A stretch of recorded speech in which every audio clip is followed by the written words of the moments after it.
The United Nations is stepping up efforts to stabilize Haiti as gang violence forces thousands to flee. Speaking at a CARICOM summit in Barbados recently, UN Secretary-General António Guterres outlined a new plan aiming to combat violence and restore order. The United Nations is stepping up its efforts to restore stability in Haiti.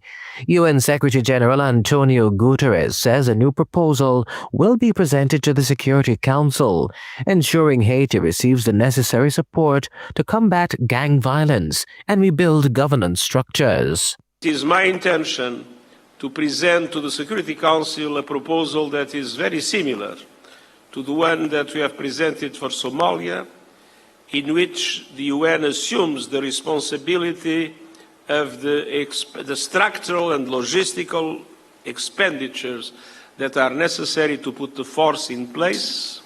And if the Security Council will accept this proposal, we will have the conditions to finally have an effective force to defeat the gangs in Haiti and create the conditions for democracy to thrive.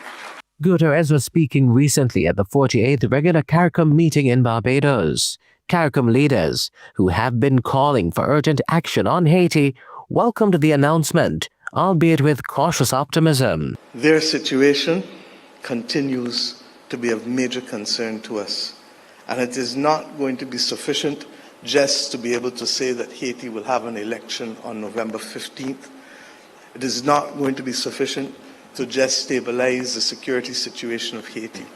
In the absence of a proper development plan that sees the people of Haiti, that gives them minimum rights of education and access to health care and all of the other basic rights that we fight for our own citizens, in the absence of that, Haiti will be around as a problem in another 10, 20, and 30 years. While Haiti's security crisis remains a top priority, CARICOM leaders say the region must also strengthen its own economic and social foundations, starting with full free movement for Caribbean nationals. We run the risk that our traditional sources of food may well become more difficult to access because of the climate crisis and because of decisions on the movement of labor. I ask us, as we reflect on these matters, to recognize that if this institution of regional unity is to be fit for purpose in the 21st century, the third decade, then it may well require some decisions, Ralph, that those of you like Roosevelt and yourself may have wanted to see in the past, but have eluded us thus far. Under current CARICOM agreements, some skilled workers can already live and work freely across the region, but full free movement for all nationals remains a stalled promise leaders say must be fulfilled now. And to that extent, while we have spoken at length always about creating new sources for imports while boosting our production regionally, we can no longer speak about it, but it must become a reality. Meanwhile, Europe is also stepping up its engagement with the region. The EU is betting big on investments in clean energy, pharmaceutical production and digital infrastructure.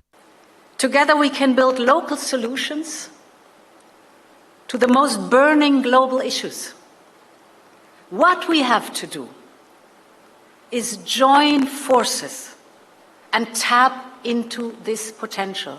The EU's financial commitments include a $160 million green hydrogen project, an $8.9 million investment in pharmaceutical manufacturing, and €10 million to expand satellite broadband access, improving connectivity in rural communities. Ramon Gordon.